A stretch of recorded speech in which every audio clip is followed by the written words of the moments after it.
qualified to be at that school.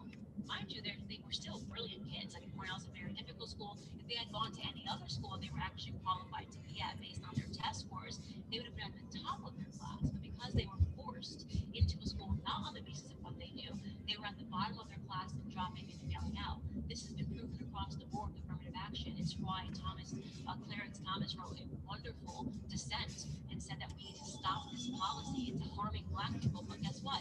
It feels good for the professors when they say, "Oh, we do affirmative action." So nobody actually cares to explore the data and the facts behind Data what's and really the a facts. racist policy. So coddling, that's one thing that's wrong with Black America, and I put that under the umbrella of white guilt.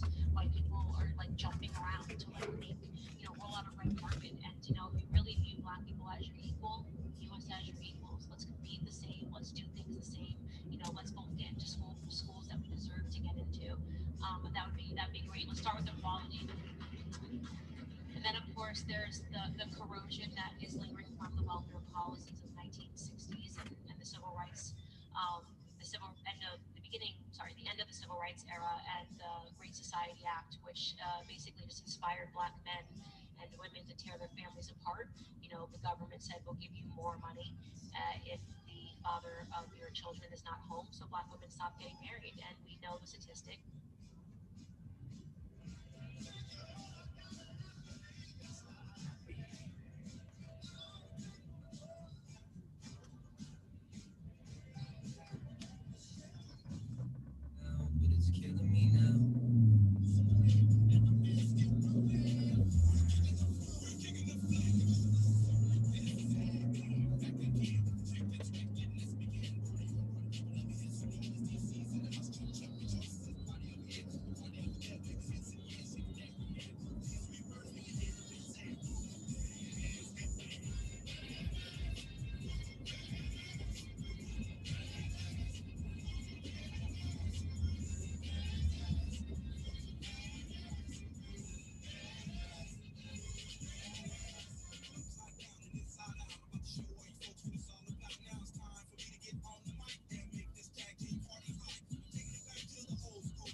Yes, the seller has original docs, the affidavit of airships, the death certificates, the info sheets.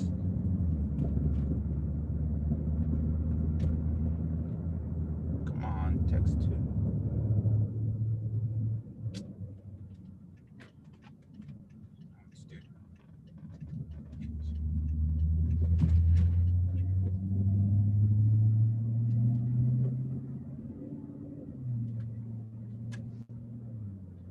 Guess nobody wants to come in on a Friday.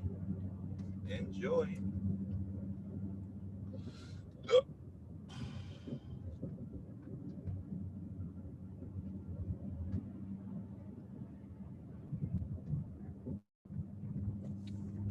It's good. I was probably making money, making some calls.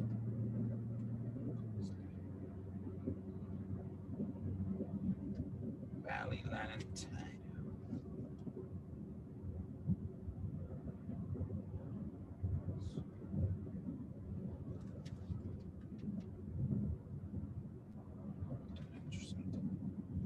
Thank you for calling Valley Land Title Company. We will be closed on Friday, April 2nd in Oh. observance of the Easter holiday. Oh. It's Good Friday.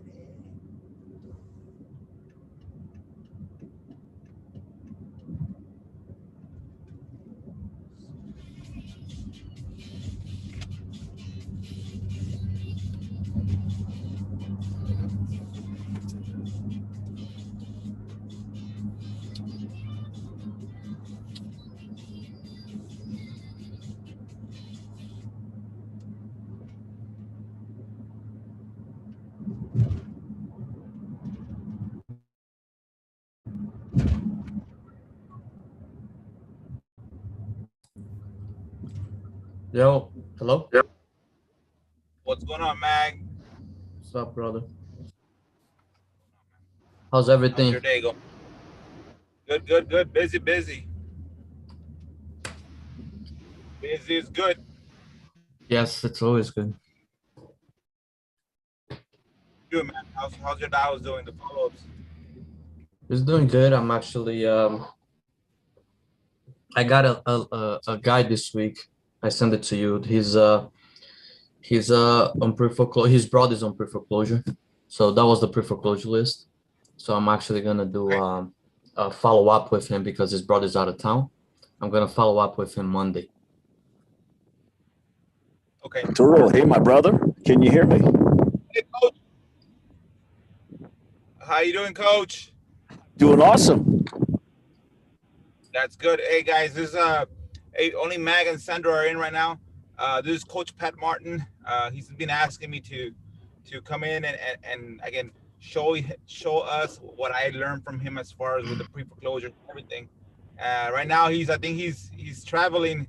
He's enjoying his day in a cold area with some snow, right? Yeah, here, I'll just give you an idea. There you go. Snowboard. Slopes. And a beautiful lake, man. It's tough to go to work up here. Oh, I know, right? You'll find a way. Well, hey, man, good morning. Dios te bendiga. ¿Cómo le va? Likewise. Happy Good Friday. Good Friday today. Yeah, man, it's great Friday. It's a beautiful day. Good Friday. Yeah. I call the title company right now. It's like, oh, we're closed for the observance of Good Friday. Oh, I didn't even know that. Hey, It's my mind.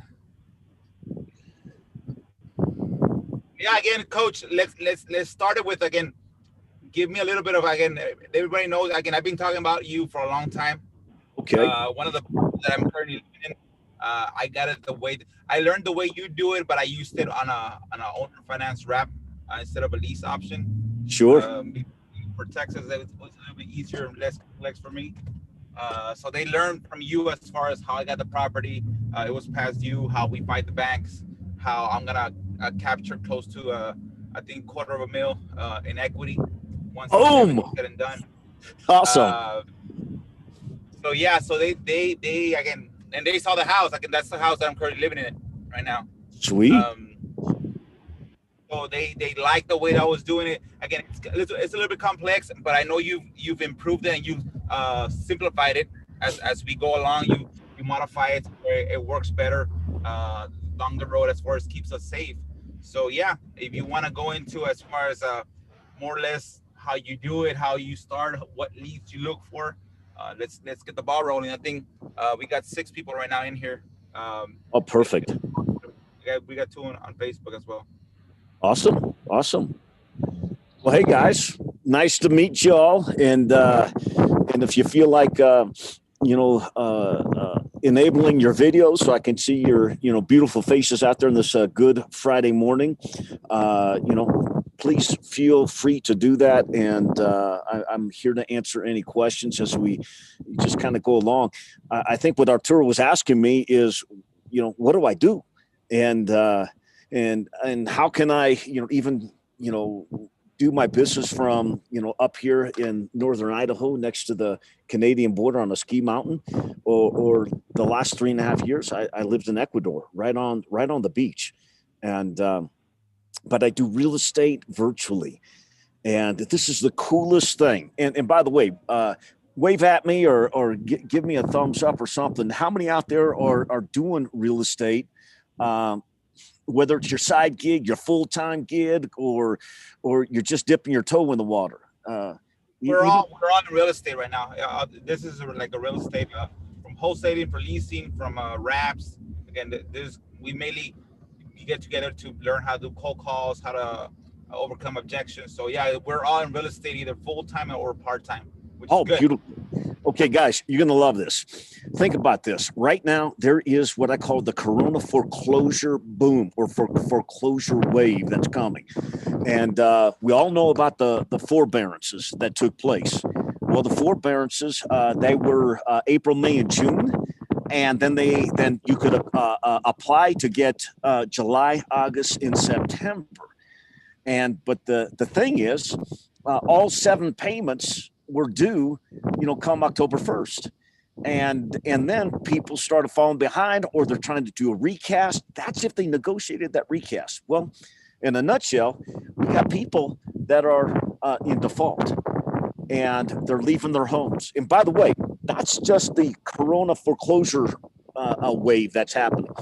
Think about this. We always, and what's always have been with us, have been divorces. I hate divorces. I've been married 32 years, and my wife's only divorced me like 7 times, but I hung in there. I'm just kidding. But divorces happen. It's a fact of life. So I've been doing this niche market for over 12 years. And what it is I market, I use a program to locate vacant houses that are behind on payments, where the bank is yet to foreclose on. So I call them pre-bank owned properties that are vacant. How many have ever seen those driving through a neighborhood? Well, we all have. And those, I call those pots of gold sitting there. And what we do is we skip trace the homeowner. We get the homeowner on the phone. And I have a couple of phrases I use just to hook the homeowner. And I've got about 10 seconds when I get the homeowner on the phone to get him to ask me for more information, or I've lost him. And so essentially, guys, I go under a performance lease rental contract with the right to sublet. And I'm going to rent the property from the homeowner at a discount because he's in default. But I'm going to turn around and sublet the property at full market value. But there's added value benefits I give to my tenants, so my tenants jump at the opportunity to do this.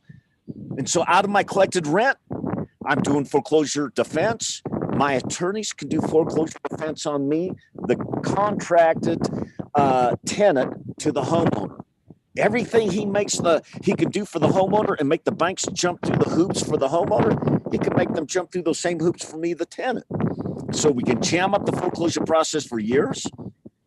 The homeowner's never out of pocket a dime. I'm sending the homeowner a check every month at about 20-25% of what I collect for rent. It's a fixed rate, and I'm collecting the rent. I'm paying for any, taking care of any maintenance and so forth. Most of that is done by my tenant, so I'm not out of pocket a bunch of money. So, guys, it's a super cool niche market. You can jump into it literally for $10 for a $10 binder fee on the lease, performance lease rental contract, and go under contract with a homeowner with the right to sublet it. And that's it. And, time is money. And people ask me, hey, coach, well, what do you do if the appliances aren't missing or if something needs to be done at the house? Well, I'll give away a free 2 weeks rent up front or a free month. I had a house one time, all the flooring was jacked up and it was just awful. I wound up giving away 2 free months up front. So I collect first, last, and security. And on that house, it was 90 days before the next monthly rent was due because the house was in such shambles. And when I put that kind of marketing out there, I'm telling you what, my text messaging and my messenger blows up because people are looking for deals. So that's it in a nutshell. Arturo, you got any questions for me, and we can jump into some stuff? Yeah, again, the first thing everyone wants to know, how does that conversation, that 10-second conversation go? When you first find the property, again, you saw the property, you skip traces. How does that 10-second conversation that you can hook a seller, how does that go? Okay, so guys, I don't care if you record me or not, or you want to take notes, jot this down. So Arturo, you're the homeowner. Ring, ring, ring. Answer the phone, okay, Arturo? Go ahead. Yeah. Hello.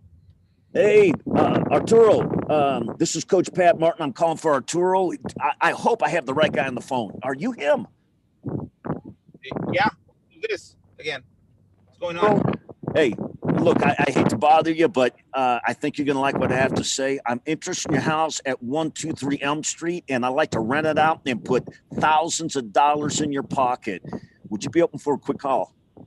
I don't even own that house. The bank took it back again. I haven't paid it in a long time. You know what?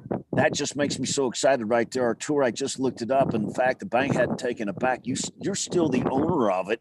And, you know, you're sitting on a pot of gold. And I'd like to give you some gold here and put some serious cash in your pocket. Does that surprise you that you still own it? No, again, is this legal? Like, I don't want to get in trouble. I haven't paid it. If it's your house, you got the right to rent it out. I'd like to rent it from you. How does that sound? Sure. Yeah. Yeah, definitely. I'm all ears then. Anyway, that's, you know, guys, there's no certain one way the phone call goes. You got to kind of think on your feet, talk, be fast on your feet to answer questions. But really, the phone call is pretty simple. It's, hey, this is Coach Pat Martin. I'm calling for Arturo, or I'm calling for Bob. And especially when I use that hook, coach, they're like, well, coach, who are you? And now I got the guy talking.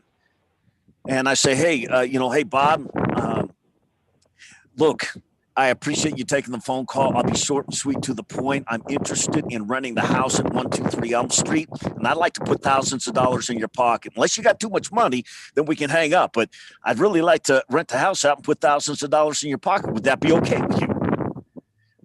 That is one key phrase right there. Would that be okay with you? Would you be okay with that? Would that be all right? Asking that question puts them in a place of, well, no. Well, everyone's going to say, well, yeah, that would be okay with me. Very, very few people are going to say, no, that's not okay with me. You know, hey, yeah, you want to put thousands of dollars in my pocket? No, I got too much money. And hey, I just hit the lottery, blah, blah, blah. No, they're not going to say no. They're going to say yes. And when they say that yes, that's one more step to keeping them on the phone and engaging them in a conversation where you're sharing with them what you want to give to them, not what you want to take from them. And that is so key. If they think you want to take something from them, they're going to hang up.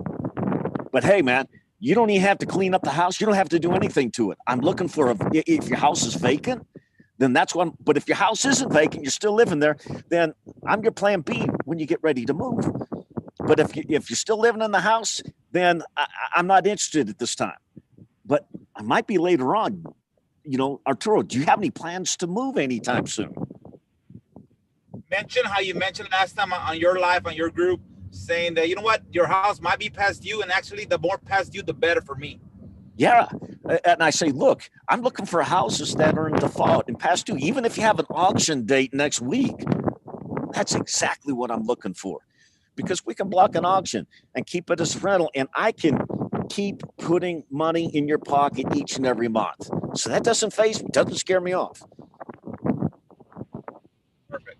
Now, I know the next question that everybody wants to know, that I wanted to know, like, where does this work? Like, what state? I know you've done it all over the country. Like, where is it the best area to look for, or does it work anywhere? Well, there's states I stay out of. Delaware is one of them. Delaware has some foreclosure crazy laws that if you contact a homeowner that's in distress, they don't like you doing that. Now, there's a gray area here. We're contacting the homeowner to rent the property from him. We're not contacting him to buy it, do a short sale, blah, blah, blah. We're not talking to the homeowner about that. And that's what these foreclosure laws in certain states are really crazy. The state of Washington, which I can pretty much see the state of Washington from the mountaintop, they've got some similar crazy laws. And I hate to say it, it's some of the blue states I steer clear of, and not all of them. I'm not doing California, Oregon, and Washington right now. I do have a couple of prospects in California, but you know, it doesn't excite me. I like Florida, Texas. I like I like those red states, even Arizona. People are bailing out of California and moving to Arizona. People up north, you got Texas wide open. Disneyland just said to California, they're moving to Texas. Hey, who's the Tesla guy? Musk. Musk. He's leaving California, moving to Texas. Handful of those guys. So I'm digging Texas right now, and of course I'm digging Florida, man. Florida is just an easy state to do business. It's God's waiting room. You got a bunch of people with white hair that move in there, and though I might have white hair, hey, but Hey, I like Texas. Easy with the hair. Easy with the hair now. Don't want to hear that shit. New York for you there. Hey, but I tell you what, even though New York in New Jersey and Pennsylvania, they're red states, I have some great deals in New York, upstate New York. When I say upstate, Orange County, Fishkill, that area. I also have a house south of Cherry Hill in Where is it? south of Cherry Hill, and it's called like Clemendon or something like that. I never see these houses, guys. So I do have another house in the Philadelphia area in a suburb called Norwood. Tell you what, if it's okay, I'd like to share my screen and just pop around. I can show you some of the houses I have, if that's okay. Definitely go for it.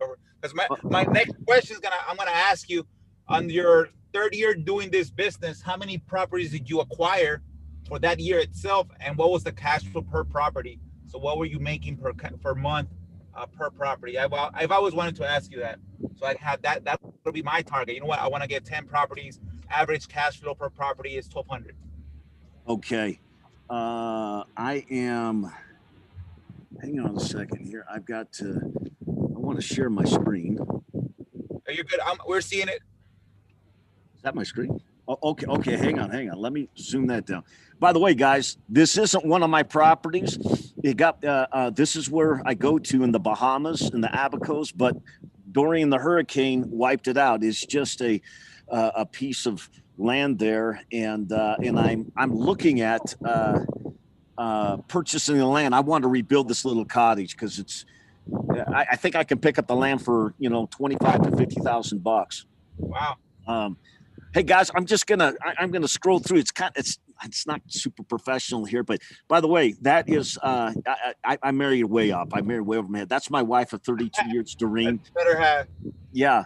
So I'm gonna show you some houses, and this brings me. I have more houses than this, and I'll share some more with you. But these 5 houses bring me over 10 grand a month, and living life unplugged. Just a little bit about background, a little bit about who I am. The last 3.5 years we lived in South America, and we wanted to give back. Hey, we're living in the States. What kind of impact are we doing? Yeah, we're doing our business. All this. We go to church, hug somebody's neck, and that's about it. I play on, like you, Arturo. I play on soccer teams, and so yes, that's the soccer team I played on in Ecuador. And we live right on the beach, guys. And this is down at the bottom right-hand side. Can you guys see where my cursor is? Yeah. That beachfront home, $850 a month on the Pacific Ocean, 4-bedroom, 5-bath. So anyways, just to kind of show you some stuff. Okay, so here's the houses. Okay, these are...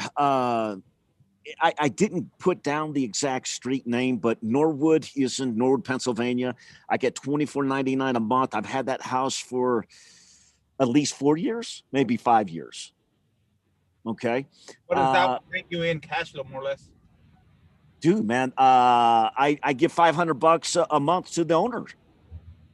So $2,000 a month. I do have a stump that I have to get removed. And so, that's going to cost me, a few bucks. But check this out. I got to know the code enforcement guy for the borough, village, or whatever they call that in Pennsylvania. And now he's a bird dogging for me and sending me leads of houses in different boroughs in the Philadelphia area. He knows what I'm looking for because he's called me up when the snow needed to be shoveled off the sidewalks. I called up my tenant. My tenant did that. I didn't have to pay for it. And I got to know I don't know if he's code enforcement or whatever he is. And so now he's bird dogging for me. Okay.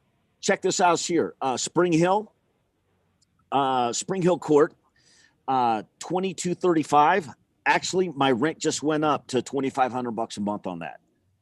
5-bedroom, 3,500 square foot, 3-car garage, in-ground pool, in-ground jacuzzi in the end of a cul-de-sac. And I've had this house for 11 years, guys. I don't profit share with the homeowner on this. This is back in the day when I just picked up the deeds. I did things a lot different back then. I got a limited power of attorney. We did some foreclosure defense. We tried to do short sales. I was coming out of the short sale boom into doing this.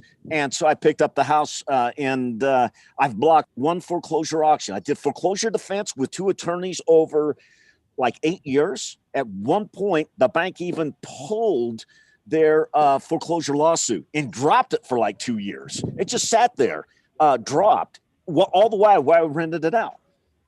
And so now, guys, my attorney business partners, as we evolved in our business model, he says, hey, we need to profit share with the homeowner. So we started profit sharing with the homeowner.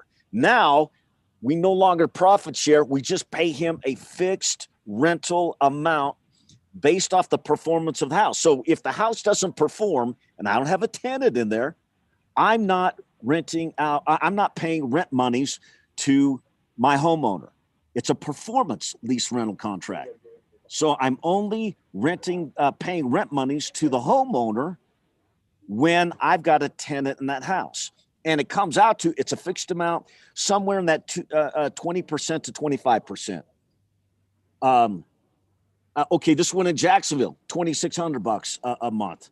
And I'll show you some other properties too, but I just wanted to show you like what 5 properties can bring you over 10 grand a month. Okay.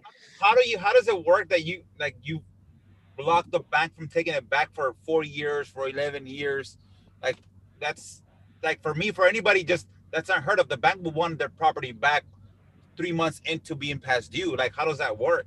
Okay, let me just go down in, oh, by the way, hang on. Let me do my whatever legal stuff here. I forgot to do this. Hey, guys, I'm not an attorney. Don't take anything I say as legal advice. Take it as entertainment purposes only. Okay, and anyways, so that's it. Always go seek legal counsel before you do anything. And when you see if there's a few testimonials here, don't take that as any indication that you'll make any money doing anything. Okay, so I'm off the hook. Okay, I'm going to show you. Okay, these 2 houses. Check this out. Okay, let me move move this box over here a little bit. Okay. This guy is behind. He owns both houses. I came back from South America. I got on, I used my program to find the houses. Then I load the houses up into a skip trace program. And by the way, I'll pull like maybe 2,000 houses. And I pick the zip code areas. And then I load it up and it spits out for me the names of the owners, their mailing addresses, the subject property address, blah, blah, blah. So I load that up into the skip trace program and it kicks back to me their phone numbers. Okay. Then I load those phone numbers up into a call program and it will dial up about like 20 numbers at a time. Just keep dialing. And all of a sudden, when somebody answers, boom, my computer street populates and gives me the name of the guy and the street address. And this guy's name is Eric. I say, hey, Eric, this is Coach Pat Martin. I'm calling about your house on I don't want to tell you the name of the street, but we'll just say Wesley Street. And I said, would you open? I'd like to put thousands of dollars in your pocket. Are you open for a quick conversation? He goes, yeah. And I said, look, I'm only interested in the houses if they're vacant. He says, dude, I went through a divorce in 2017. I live in Texas. Those houses are in Wesley Chapel, Florida. And like, wonderful. So I go under contract with them, and come to find out, there's not a foreclosure list pen that's filed on either one of the properties. Wow. Okay. That means, and he's been behind for over 3 years. No list pendants. And he had a squatter in, okay, where's my cursor? Okay, there it is. In this house here, he had a squatter in there, and I had to put, signs on the door, tell the squatter, beat it, whatever, you're trespassing. And she fought me back and forth for about a month, but I got her out. I got it cleaned up, and I got a tenant in there, and she pays me not $2,500. It's $2,139. Yes, there we go. I'm looking at it. $2,139. I advertised it for $2,000, and I shot myself in the foot because this is last summer, in September, and now in Florida, this house I can probably get $2,800 a month because right now in Florida you can't find a thing to rent. Wow, that's so. Yeah. So, and by the way, the house was a mess and mold smelling, and the carpets were nasty, blah, blah, blah. And so she gave me first, last, and security. And I gave her a full month to go in and finish cleaning out the house. And so the next monthly payment for her wasn't due until December 1st. So she moved in like October, and so November 1st, we didn't have a payment due for her. It wasn't due until December 1st. Actually, it was November 25th, but I gave her till December 1st. So if the house needs a rehab, they do it for you? Look, if the house needs a rehab, she painted the inside and she cleaned it up. Now, rehabbing, I really don't take on houses that need a gut and rehab. If they need clean up and paint, not a problem. If they need carpets cleaned, not a problem. If it needs a gut and rehab, I'm not taking it. Now, when you spoke to the seller, did you e-doc the document to him and then he signed it back, or you two different documents for two of the houses, or how did that go? Yeah, I did two sets of documents, and I emailed them to him. He printed them off, signed them, and emailed them back, and he also mailed me the hard copy. Perfect. And then you're there. That was the new the new agreements that you updated, right? You said right. Just last night, I put in the new performance lease option rental contract, not lease option, performance lease rental contract.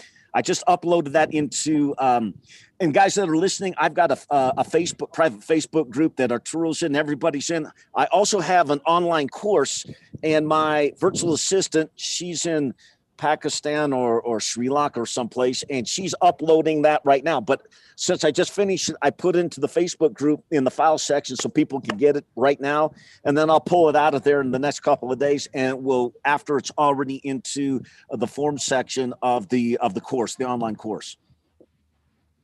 Perfect. So, time frame wise, you reached out to this person. How soon after did you get somebody to start paying you rent? Okay, reached out to this person second week of July. I moved back from South America and got back into June, and so I wanted to try out my new program, my new system, and within 2 hours I got these two deals, and so by the end of on August 1st, I got my first I got the bottom house rented.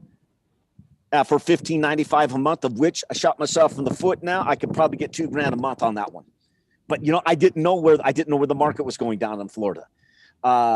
So I got that one right away. The next one, it took me until I put a tenant in there, end of August, and she gave me everything, and she actually went in and painted, and my squatter moved back in. My squatter left for 2 weeks. Then the squatter moved back in. And it freaked out my tenant while she was cleaning it up and painting it. And so she was pregnant and was going to give birth that week. And I said, hey, let me give you your first license security back. I marketed again, and I got somebody to move in October 1st. So, by the way, guys, the way I set this up, when I advertise on Facebook Marketplace and Craigslist, man, I get tenants like this. Finding a tenant's not hard to do, especially with the wording and the advertisement I use. Just what I do, it's just phenomenal. I never have an issue getting a tenant. But anyway, so those are two houses that are, obviously more than these houses. So I've got quite a few houses, but I just wanted to, if I showed you how much money I'm making, people are like, oh my God, it's overwhelming. They have a self-limiting belief and they're like, oh, how can you make that much? I can't make that. But if you just show 5 houses, it's not hard, guys, to go get 5 houses. You're not responsible for taxes, for no insurance, for nothing, correct? Well, I'm just the tenant. I'm renting the house from the homeowner. The homeowner's responsible for his taxes and insurance and so forth, and HOA. Now, when the homeowner starts making his mortgage payment, 99% of my homeowners, they don't make their taxes or insurance payment either. And by the way, on those 2 houses I just showed you guys, that homeowner stopped making the HOA payments. So I actually had to paint the outside of the houses, resod one of them. But I didn't have to do that until, like 6 months after I started collecting rent. So out of my profits, I was able to pay to get the 2 houses painted and negotiate a settlement offer with the HOA attorney, of which I'll have the HOA paid up and paid off in the next 60 days. I don't pay them all off in front because I'm cash flow. I'm not going to be out of pocket any cash myself. So what happens when the bank does try to bother to see the house, to winterize it, etc.? How do you handle that part? Well, you let the tenant know, hey, there might be somebody that comes by, and you tell them, look, the house is occupied, it's not abandoned, and that if you continue to come by here, we're going to call the police for trespassing, molestation, and interfering with their rental contract to rent the property. And usually, now, many times they'll give me the phone number of the guy because they'll get the business card of the property preservation company. Now, listen to me, guys. You're going to love this. I take that negative and I turn it into a positive. Okay? That property preservation guy, he wants to make some money. So I tell him, hey, dude, you want to change out the locks? Go ahead and change out the locks so you can get paid. Take your picture and let them know that the house is not vacant, but it's not abandoned.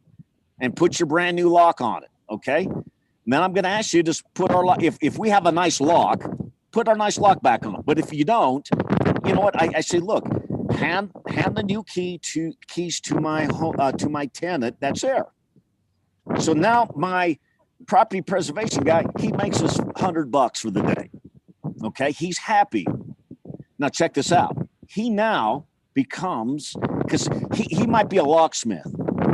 He now becomes a bird dog for me because what is he doing every day? He's going to vacant houses, changing out the locks. And I tell him, look, man, after you change out the locks on these houses, if you'll text me the address to the vacant property, for every house I get as a deal, I'll send you $1,000. Unless you got much money, I don't know if you're making $1,000 every time you're changing out a lock. But with me, if you change out a lock on a place, and if I get the deal, if it's okay with you, can I send you $1,000? Now my property preservation guy, I'm his hero. Yep, that's what I did here in the valley. I ran into one of the guys in one of my properties, and again, he brought in the cops. They couldn't do anything, but then he became my bird dog. You know who else becomes a great bird dog, guys? My mail lady, your mailman, your mail delivery person. I do this. I go to a gated community, and I've got a lady, and I've got her number. She's got mine, and I just text her once a month. And by the way, I only pay her $500. And so she sends me a text message of a place. If I get her in contract, I send her a check for under bill pay. I send it to her, $500. Perfect. Yeah, definitely. Especially one other thing about the winterizing people, they're winterizing properties that are gonna go there on default, and the bank wants them back. So we know for a fact there's motivation on the seller side to do something with it, to put some money in their pocket.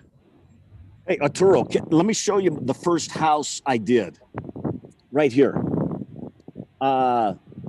This was the house. It was a short sale, and it was with Countrywide, and we negotiated. Countrywide went belly up, then Bank of America, and then Bank of New York Mellon, and blah, blah, blah. And it was just so this was it started out as a short sale and turned into what I call the pre-foreclosure cash cow, a rental. And I made more money than I would ever have made on it as a short sale. And guys, if you like doing short sales, God bless you. I was doing 40 to 60 short sales a month back in the foreclosure boom of the 2008, 9, 10. And so I hope to never, ever do another short sale. I have to be on the phone with loss mitigators, all that, and collecting documents and managing the whole thing. Now, I don't have to do that. I have one contract. And then I hire an attorney to jam up the foreclosure process when the foreclosure lawsuit's filed against the homeowner. But I don't have to do a thing until that happens. Okay, so by the way, I wanted to ask you, I know you had mentioned a while ago that there's sometimes properties that the bank just says, you know what, here, have it. We don't want to deal with it no more. Hang on a second. Let me show you them. I'll show you two of them. Okay. By the way, Greg Lane is in Alabama, and he's an insurance salesman. He got my course, and I teach. Greg, you're in a perfect position. Drive for dollars. You're driving into neighborhoods anyways, right? And he's doing his insurance contracts. His dad works with him. So they go to Anniston, Alabama. Country podunk town. God bless Anniston, Alabama. He sees a house when he's driving in. And I told him, hey, get your eyes open. Take off your blinders. Look for those distressed properties. He sees one. He does his deal with the insurance. And then afterwards, he goes out there and he sends his dad next door to knock on the neighbor's door. This is what I teach. I call it the 5-point stop. 2 houses next door, 3 houses across the street. Start knocking on doors, because neighbors love to do one thing. They gossip. They want to tell you about the divorce, the drugs, the kids. They want to tell you about the death and the whatever. They want to gossip and tell you the story. And what we do is we knock on the neighbor's doors and say, hey, I said, Greg, tell them my name's Greg. I'm interested in the house next door. What's the story? What happened over there? And shut up. And the lady next door neighbor, she started going like this and said, hey, I know Mary, the owner. I'm still friends with her. If you like, boys. And this lady, the neighbor, was really old. She goes, follow me in my car. She lives about a mile down the road. House had been vacant for 6 years. They they look around the house. It was vacant. They drive to Mary's house, and she calls up Mary. Mary comes to the front door. She honks her horn, whatever. They come outside, and Mary goes, oh, my God, I've been praying for somebody to come and help me out. Anyways, we got the deal. And we negotiated with the bank, and the bank released their lien on the property. When I say negotiate, we contacted the bank to find out what the payoff was. And the bank said, hey, you guys can have it. And this is one of the reasons why. By the way, is anybody getting anything out of this? And they are, trust me, because I talk about you a lot. So they are. They just listen. They're just listening. Trust me. Yeah. We're on YouTube and we're on Facebook Live, so people trust me. People are taking notes. Okay. Yes. Oh, when you're done, I just have a few questions. I don't want to cut you off. That's fine. Oh, no problem. Go ahead. Oh, okay. Hi, my name is Ade. So I joined in a little late, and I think I heard you talking about houses that are going for pre-foreclosure or something like that. Yeah. And I just wanted to know because actually, we pulled, another lady in our group with Justin, she put a list of about almost 60 properties in Jacksonville, Florida, that are going into, they're already foreclosure, right? They're going into auction sales next week, Tuesday. Okay. We were able to, pull we did the skip tracing and all that, the numbers. I sent out the blast text messages to all the, wireless numbers that I have on there. Okay. So I don't know, is it too late to, salvage those properties, even if we're able to get the sellers before they go to auction? Or, what can we do about it? It's not too late. Even the morning of, it's not too late. And by the way, this guy's got a house in the Jacksonville area. He's the homeowner. I called the homeowner up on the phone. Scotty's his name. Scotty, by the way, Scotty went through a divorce. He got the house, and she got the kids. She put in beautiful brand new carpeting. And so when Scotty got a girlfriend, and that's his new girlfriend, actually new wife, he moved out of state.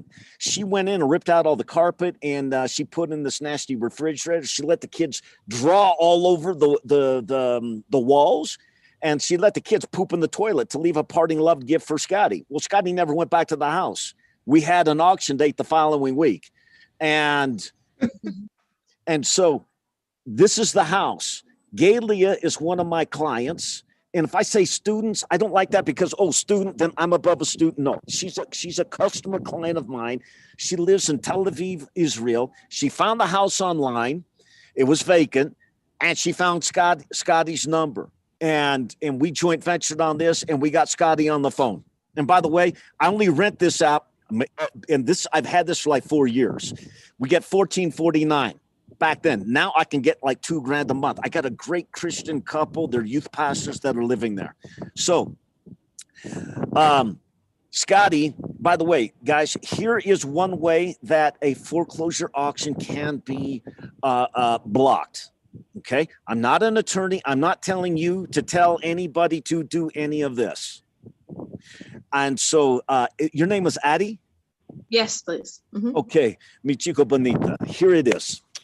Okay, I'm not going to tell you what to do. I want you to catch what I'm saying. If I'm talking, Addie, let's say you're the homeowner, and I'll say, Addie, I can't tell you what to do. I can share with you what I would do if I were you, but I'm not telling you to do this.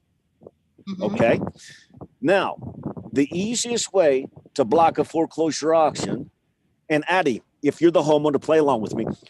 If I understand you, Addie, you would like me to pay you rent every month for months and years to come, so you can put some cash in your pocket. Would that be a blessing to you? Would that be a help to you and your family? Absolutely. Okay, so Addie, just play along. Just pretend your credit is jacked up because of being in foreclosure. So, Addie, I'm going to ask you a question. Are you operating off of debit cards and cash, or have you restored your credit already? No, I haven't done that.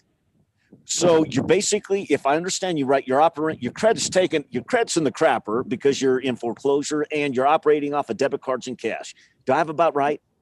Right. Because I was trying to keep up my mortgage payment. Perfect. Oh, that excites me. Because if I were you, I'd be a candidate to do this really simple procedure to block an auction and give the bank a black eye or two. Would you like to give the bank a black eye? Sure. Okay. And that's how I talk to him. And then I say, look, there's something called an application only. I'm not following through with this, but it takes me about 10 minutes to fill out 3 forms. Okay. And by the way, Addie, it only costs $50. But I would like to, in my first rental payments, I'd like to add an extra $50 into my first rental payment that I get to you to cover that $50 fee. So can you imagine filling out 3 forms and the expense of only $50 to block an auction? How does that sound so far? That sounds great. I mean, I just need to know how to do it. Okay. Now, when I say this next thing, I don't want you to get nervous about it. because you're only filing what's called an application and not following through with the whole process. The application alone is a suggestion that you're going to do something. Are you ready for it? Right. It's called an emergency petition bankruptcy application only.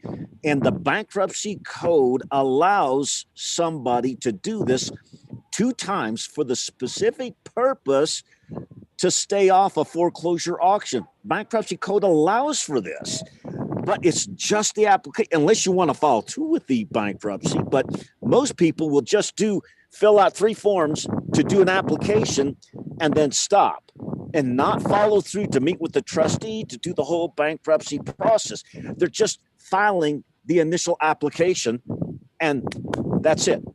$50. And there's a little letter that I put together called a suggestion of bankruptcy letter. And that suggestion makes the bank and the courts have to pull it off the auction docket. Wow. So is all that documents in your group to download? Because I mean, first of all, trying to get this homeowners on the phone to even have a conversation with them, it's kind of, I guess a lot of people are already calling them for the same thing, right? So it's like, how do you separate yourself for them to pick your call and, pitch them this whatever they don't even know about? Okay. Can you see the screen here? Yes. Okay. This happened. There was an auction date. The homeowner's name is Joe. An Italian last name. I forget what his last name is. Okay. By the way, Dave up in New York, he goes only after houses that have auction dates. There's no competition. Mm-hmm. Okay, so he goes after these houses with auction dates. And by the way, in our first 5 minutes, Dave is a coaching client. He pays for my coaching, okay? So he's a coaching client of mine. So I do joint ventures with my coaching clients. I actually get on the phone. We make phone calls together. First 5 minutes, Joe gets on the phone. Hey, Joe, this is Coach Pat. Dave's on the line with me. We understand you have an auction date next week on the house that you own up in Middletown, New York. In Orange County, New York. And Joe says, man, I went through, I lost my wife like 10 years ago. I haven't been back to the house in over 5 years. I thought the bank would have done something. That's one of those things. The guy didn't even know he owned the house. And I said, hey, Joe, would you be open for a quick conversation? This is the possibility. You got an auction date next week. And I asked him, do you live off of debit cards? And he goes, yeah, I don't have any credit cards. My new wife, she's got good credit. My credit's still in the crapper. Great. Hey, I can't tell you what to do, but if I were you and I wanted to put some cash in my pocket over the next few months and maybe even years, this is what I would do. Would you be open for this? He goes, yeah. Well, what do I need to do? And I tell him, I said, look, I can't tell you to do this, but what I would do is I would get these 3 bankruptcy forms. I can't give them to him. If I give them to him, I'm practicing law without a license, but he can certainly go online and download them for free. So I share with him what they are. He goes and downloads them, even while we have him on the phone. He goes, hey, guys, all I have to do is fill these out and take them down to the federal courthouse. I can't tell you to do that, Joe. But if I were you, I would fill them out. If I were you, I would take them to the federal courthouse. If I were you, I would only take in my keys, my driver's license, $50 and those 3 forms. I can't take in my cell phone. I have to leave that in the car. How do I know this? Because I've actually done this. He started laughing. And what did he do?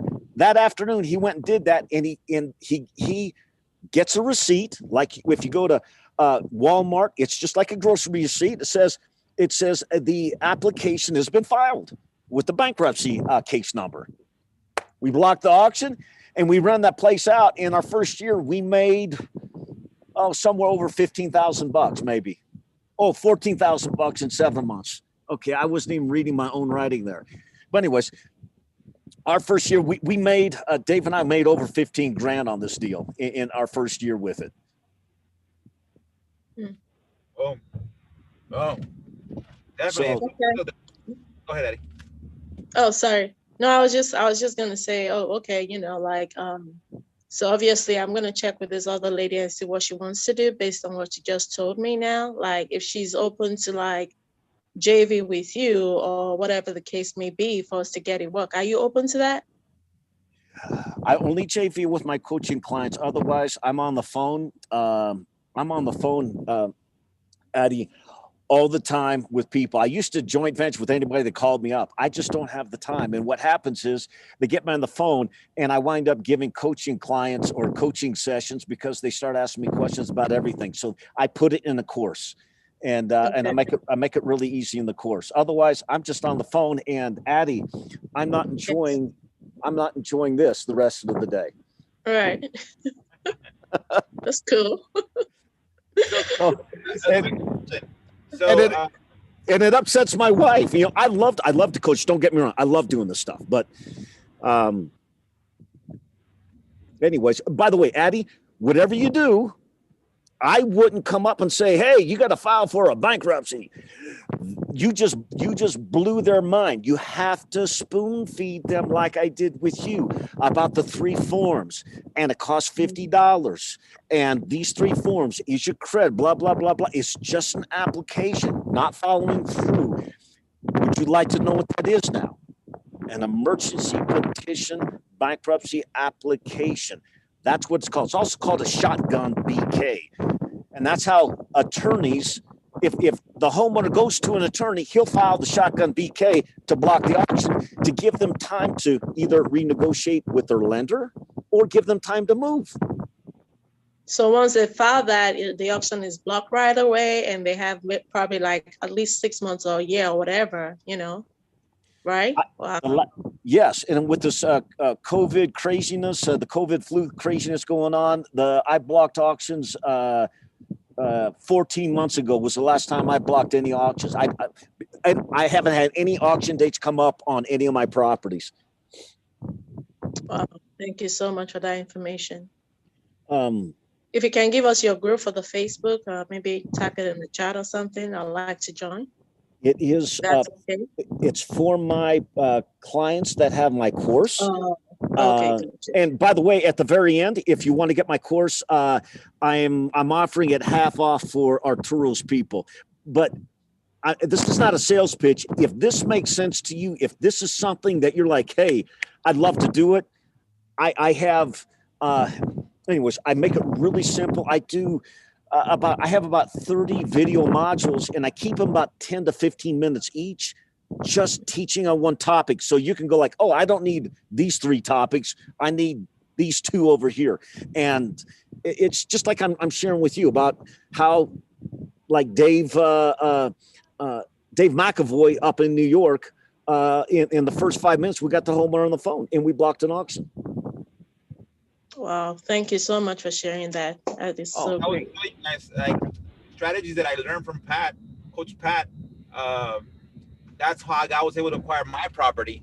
I'll probably fight the bank and I'll probably get it for around 200K, 230. That house is probably worth 500.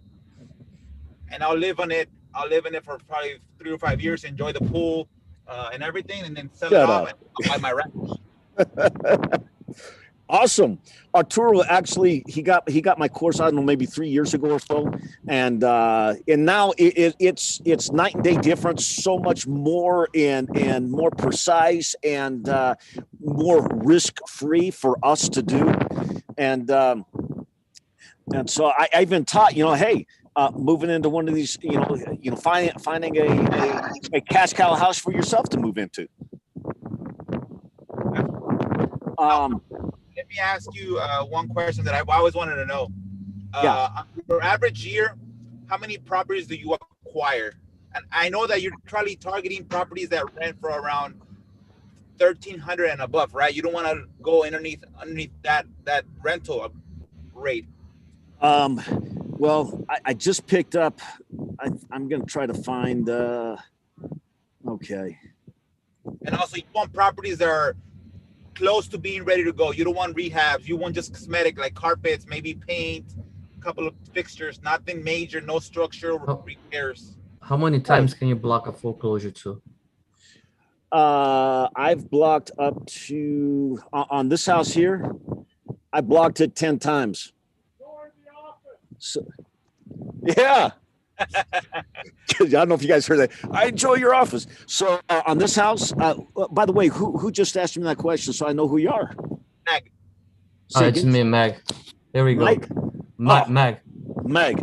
Okay, Meg. This house, we did foreclosure defense with an attorney for years, and then I have two phases. I have the foreclosure defense phase where I use an attorney. Actually, that, before the a list pendants is filed, there's that honeymoon time frame. Okay, so that's really the first phase, like on those two houses you saw before. And then when a foreclosure lawsuit's been filed and there's not auction dates, I hire an attorney for like $400 or $500 a month, and he just then answers motions, jams it up, requests things, and so forth. And he can do that for maybe three to 4 years, sometimes even longer. Can you say that first phase one more time? The first phase I call the honeymoon phase, and that's when you find the house, and that's before the lis pendens foreclosure lawsuit is filed. Okay. Right. That's Right. the phase you're right now in, Vernon. You're in the honeymoon phase. You don't have a list pendants anything. Okay. Right. So then I hire an attorney, and he just jams up the foreclosure, counter lawsuits, all kinds of different things against opposing counsel. Most opposing counsel guys, they're not prepared for this. 99.9% of their deals, they are like minimum wage, bottom feeder attorneys who get paid between $1,200 and $1,500 per case file. Once an attorney does foreclosure defense, now they start putting a bunch of time into that file, and that $1,200 to $1,500 gets ate up within just a few days. And now many times, like we must have went through 5 attorneys in the 11 years in opposing counsel, because once their money is ate up, they're like, hey, I'm dropping that thing. I'm losing money. I need to focus in on making money, because that's what attorneys do. So once we did all that and we get our first auction date, I started filing blocking auctions with what I teach in my course. And I just gave you a sample, one of the ways. Here's another one that Arturo gave me, and it's beautiful. It's called filing a TRO, a temporary restraining order, if the bank has come in, changed out the locks, put the sticker on the door, winterized the house. They have trespassed on that house. And so I save that to my very end of my, I call them bullets. I've got between 8 to 12 bullets to fire. To each bullet can block an auction, and that filing the temporary restraining order happens to be one of those bullets. But so to answer your question, between 8 and 12. And usually after you block one, how long does it take for the opposing counsel to reactivate the foreclosure? Man, every deal is different. And every bank is different. You might find a bank that has too many distressed properties, and they want to keep them off the books, and they may not tee it back up for 15 months or even 24 months. Then you've got some other banks that might tee it up in 6 months, and it takes a while. Usually after 90 days, the quickest ones I've had have been 5 months. They tee it back up after 90 days, 3 months. They go through the process, and they wound up getting another auction date. And so the quickest one I've had has only been 5 months. But I was 5 months collecting rent. Yes, and I did block it. And it was on this house. Perfect. So Pat, quick question. I'm sorry if it's okay for you to answer. Sure. So the seller, they are good to block it from going to auction or whatever. So then what is your role? I know you suggested, them to block it. Do you now keep in touch with them, or what happens after, negotiating with them to get their house rented out to a tenant that you bring? What is the process that happens after that? Well, you play it by ear. My next step is I run it by my attorney. I connect with a couple different attorneys in the areas that I'm doing business in. And I run it by them. Hey, we just blocked an auction. I need you to take a peek under the covers here and find out if there's anything you could do. If there is, then I go under I retain the attorney. And then the attorney says, hey, you bank, you didn't do this. You didn't file this appropriately. And we throw it back. And now it goes back to the judge, and the judge says, hold it. Yeah, you know what? You guys didn't do X. You didn't follow the rules. You guys took a shortcut here. I'm not going to allow it. I'm going to grant the motion to our defending attorney. I'm going to grant the motion to allow him to pursue foreclosure defense. And now, sometimes I go to the attorney and the attorney says, hey, you're screwed, man. There's nothing I can do, man. Well, there's nothing he can do. So now it's in the foreclosure or the auction blocking phase. And we just block one auction after the next, after the next, after the next. Yeah, I meant, what do you do with the homeowner then after it's blocked? Do you now go back to the homeowner and, try to suggest to them that you have a tenant to, how do you proceed with the homeowner after they block the auction from happening? I hear what you're saying. You got to understand, I'm under contract with the homeowner to rent his property with the right to sublet. I don't do anything more with the homeowner. Yeah, I think Addie came in late. So yeah, Okay. Addie, so once the property is ready to go, Coach Pat already has an agreement to rent it and the power to sublease it. So that's when you don't worry about the seller no more. Just rent the property out and make sure that whenever there's another tenants listed, his attorney blocks it and keeps on renting it. So yeah, once the property is ready to go, then Coach Pat already has an agreement to control the property, either rent it himself or sublease it out. So Okay, it's just a straight. So I guess what I was trying to understand is from the time you call the seller and you kind of give them an idea or, suggest what they need to do, for the property to go, before the property goes to auction to block it, you're calling them and you're suggesting that. Is it during that conversation that you, also tell them that you want to put the property under contract to rent it to a tenant? That's what I'm trying to figure out. Like, okay, Abby, you're putting in that conversation, is it after they block it that you're like, by the way, you know what? Yeah, I'm actually interested in putting this property under contract and, renting it out to a tenant. Addie, just think about this, okay? Let's say I get the homeowner on the phone and he says there's an auction date and I don't put him under contract and I share with him what I would do and he blocks the auction himself. What kind of incentive does he have to go under contract with me to rent his property? Okay. Okay. Mm-hmm. I'm not going to help the homeowner out until I get the house until I get the house under contract with my performance lease rental contract. Got you. Okay. All right. Now, once I get that house tied up, then yeah, let's go to town. But I'm not going to work for free. Right. And then and have the homeowner says, you know what? Thanks for helping me out. I think I'm gonna rent the property out myself. Thank you. God bless you. Right. Okay. Makes perfect sense. Okay. Thank you. Okay. So again, don't sell past the sale. Just get what you need to get, which is letting them know you want to rent the property out. Okay. Mm-hmm.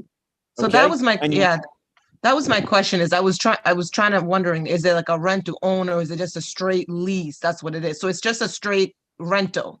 It's not like you're going to be owning or anything like that. You're just kind of owning it. I'm sorry. You're just kind of renting it and subleasing it just to get a monthly cash flow. Right? Ding, ding, ding. You got it, sweetheart. That's exactly what we're doing.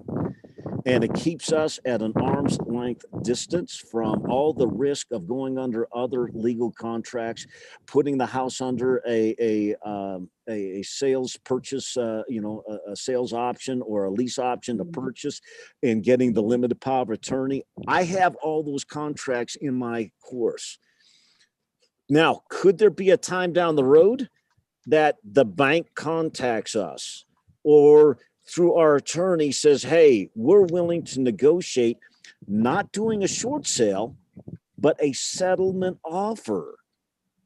Well, yes, if the bank is willing to do a settlement with us, we make up a settlement offer and we're dealing directly with opposing counsel and not going through the bank's loss mitigation department. Now, that's between us and our attorney. I'm not telling that to the homeowner yet. But later on down the road, if I have to put the house under a sales contract with the homeowner, then I do. But the sales price will be to be determined because we don't know what negotiated settlement we're going to make with opposing counsel yet.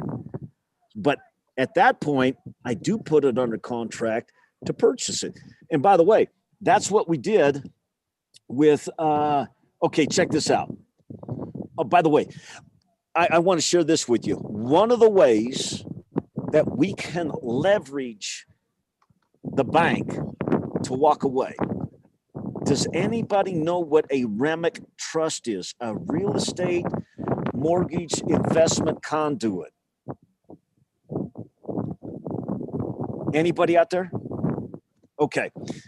A REMIC is an IRS vehicle that allows the bank, the lender, to put the property into that trust, the REMIC trust, so they can transfer that note and mortgage and sell it or transfer it to another entity without having to pay transfer tax. Are you with me, guys? Mm-hmm. Yeah. So that transfer tax, they're given a 60-day window from the time the note and mortgage is originated, a 60-day window to put it in the REMIC trust. After that, if the bank, you think about it, if you ever had a mortgage and, 3 months down the road, you get a letter in the mail, don't pay Bank of America anymore, pay Wells Fargo or whatever it is. The banks have 60 days to put it in the REMIC. If they put it in the REMIC, or they transfer it after the 60 days, or put it in the REMIC years later, transfer tax is due and payable, and there's fines. Now check this out. The fine, if you guys know about this, they take properties and put them, or notes and more, and they put them in a pool of notes, $20 million, $50 million, $100 million pools of notes. If one note is in violation, it violates the whole pool. So now transfer tax is due and payable on the whole pool of notes, which is millions of dollars. What if our attorneys find out they violated the rules of the REMIC?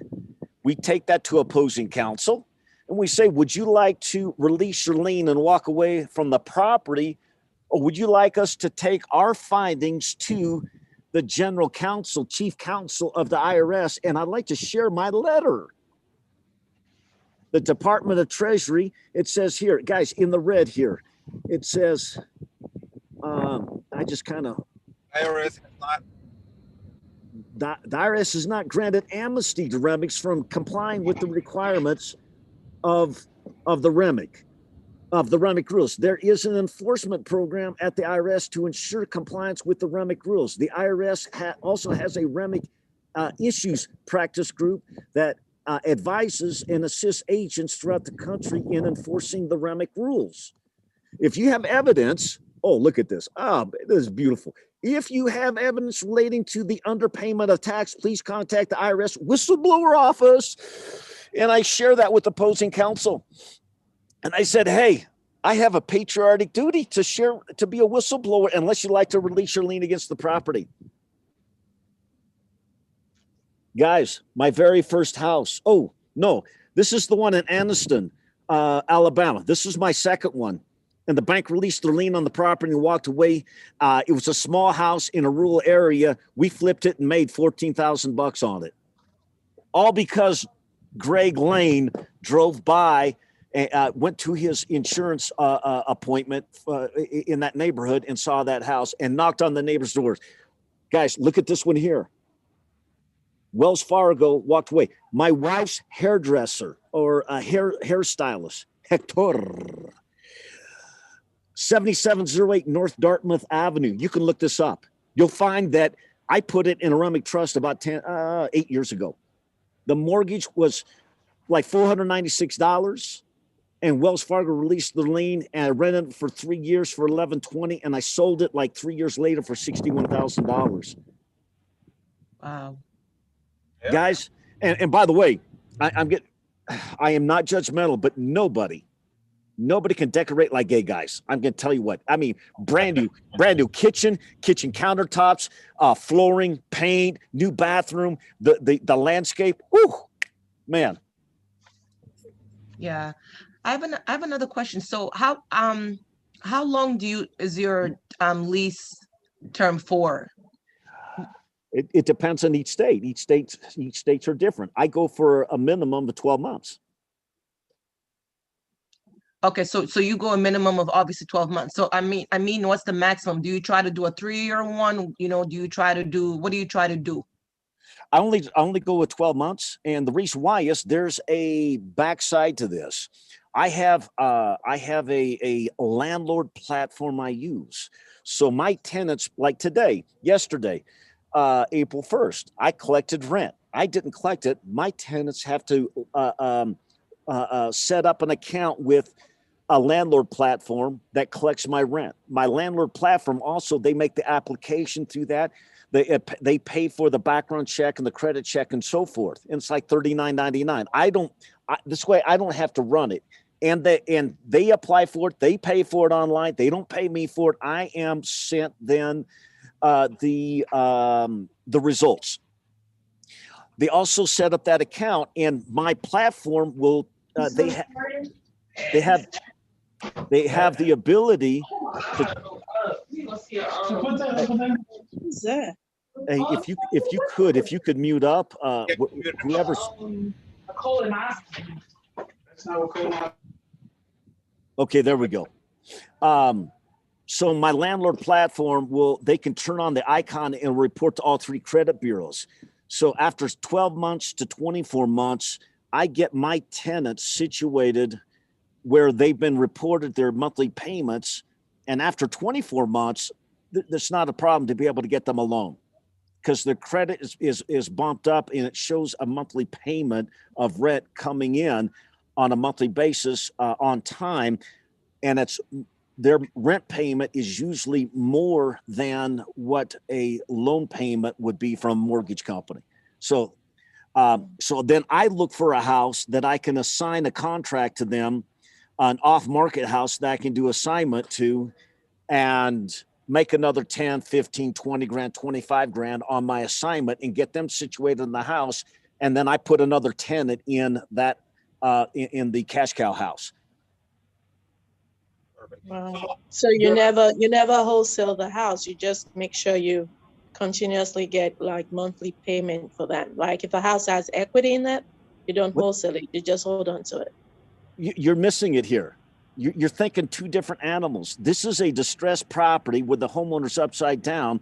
I can't wholesale a house that's in foreclosure. Right. Okay. There's no wholesaling. There is a possible flip that can happen. That would be if I go under contract with a homeowner, I buy it as a distressed property through a short sale or a settlement offer, and then flip the property using like private money or hard money or dough for a day, flip the property to a buyer that I have. But I don't like doing that anymore. I don't want to put myself at risk. Okay. So this is not wholesaling, guys. One question: how long is your contract with the original owner of the property? It's indefinite. I do 12 months with automatic renewals. Perfect. But it's indefinite. Right? Hey, Coach Pat, quick question. In regards to this Corona thing, and people actually are doing, they are prolonging the foreclosures. They're doing forbearances. Yeah, okay. Yeah, exactly. So what do you say about that? Because I've been calling the pre-foreclosure leads, and they don't seem to be a lot motivated. Well, you're calling pre-foreclosure leads. I'm calling vacant house leads. Okay. Okay.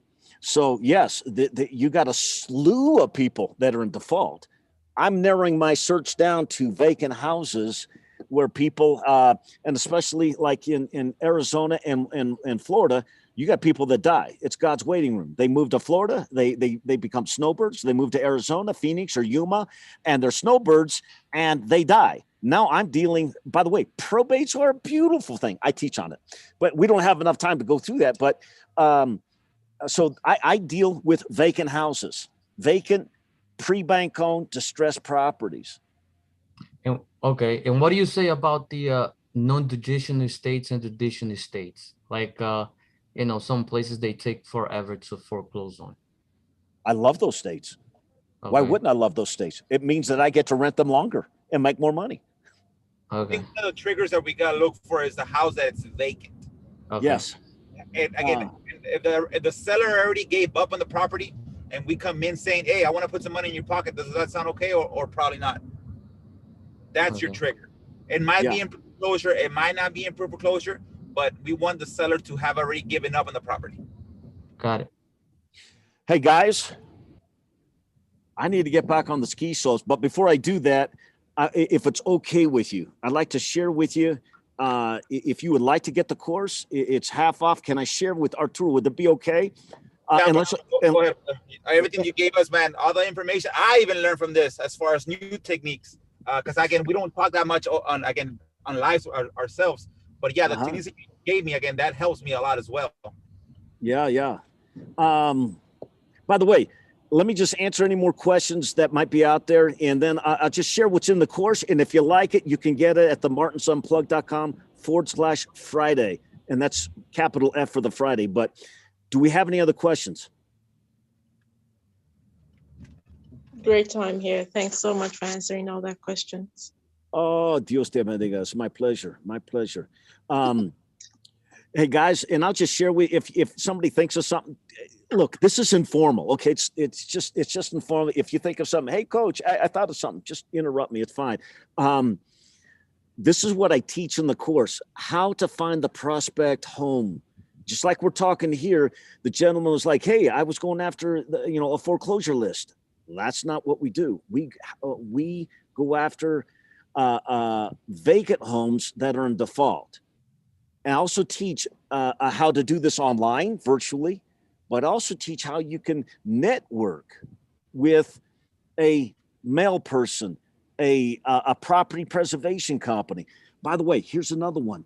A lawn care company that's under subcontracting through a property maintenance company or preservation company. Mm-hmm. Go through and start calling up these lawn guys. Hey, do you do any property preservation or do any maintenance for property preservation companies on vacant homes that the bank is paying for? Oh yeah, I've got well, how would you like to continue to maintain the house ongoing for the next 3, 4, 5 years? And when I put a tenant in there, they have to use that guy that I got the house from, and I pay him $500. Yeah, that's the question I was going to ask. Thank you for bringing that up. So you pay them $500 every time you put the house under contract, not when you close on it, right? Well, when I put it under contract is my close. I put it under contract. Yeah, he doesn't close on deal. Once it's ready to, the seller has signed the property, that means he knows that the property has a little bit left for me to go ahead and straight rent it already.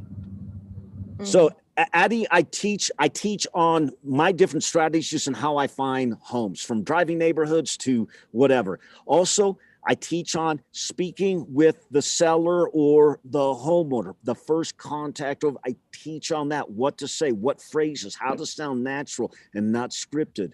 Number 3, meeting the seller face to face and or over the phone to sign the contracts. And my favorite places, I share with my favorite places to meet the homeowner. And also, if I have to get something notarized, some states you do. So if you have to get something notarized, I share with where I like to get free notary services. Number 4, how I find my tenant and how I do the interview process. Hey guys, check this out. I had a hoarder get into that beautiful house with the swim pool, the jacuzzi, and so forth. And frustrating. Well, Now I teach, if I'm doing it virtually, my tenant has to send me a video, a 60-second or less video of her kitchen, the master bath, and the living room. She has to send me another 60-second video clip of the front of the house, showing me the lawn, her car, or their car, and the inside of the car. Why do you think I would do that before I allow them to rent my property? You want to know how, yeah, you want to know how clean they are, like what kind of, are they going to treat your house? Because the way they treat their car is how they're going to treat your house. So I teach on how do I find my tenant, the interviewing process, different things I go through, the checks and processes. If I'm local, then I do a drive-by, and I'm smelling for smokers. I don't take smokers into my house. I don't take cat ladies with 20 cats either. No, if that litter box, oh my God, no, you're not for me. God bless you. I'd rather teach to do that through my mistakes that I've made in my past.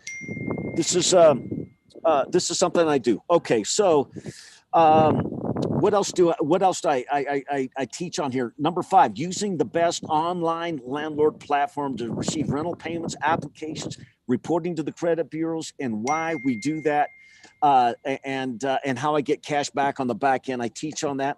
I teach on what I'm looking for in a foreclosure defense attorney. I have a joint venture program, and through my coaching program, I share on that. Also sharing what's in it for the homeowner.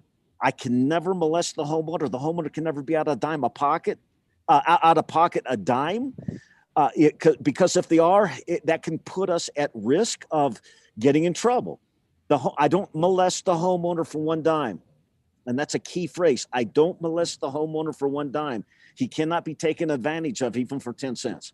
I also have a 45-minute video. I'm redoing this and adding in the new contract that I have. And so I cover that line by line with stuff that you can use later on to the single contract we use just to get the ball rolling. And again, go to the martinsunplugged.com/Friday. And so I also give you, we're not done yet, I give you access to my VIP private group, my private Facebook group. And you'll hear in there, I interview attorneys and special guests and national top real estate trainers on topics to sub-2s, to unsecured lines of business credit, to storage unit, to top credit repair companies, and just all kinds of super good, valuable stuff in there. So whatever aspect of real estate investing you're doing, you can get some great stuff. Even my tax attorney, who's also a CPA, he even teaches in there. I give you that kind of access. Again, martinsunplugged.com/Friday with a uppercase F for Friday. Now, here's some more kick butt videos. I have something called my Audacious Attitudes of Finances and Faith. Okay. And it's about reprogramming your mind's money blueprint. It's really important.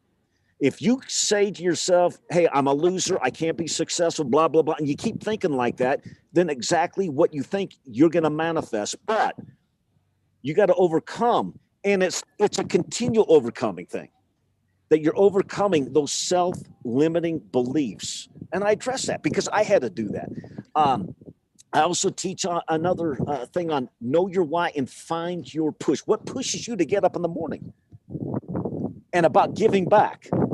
In the very beginning, I showed some photos of us in Ecuador.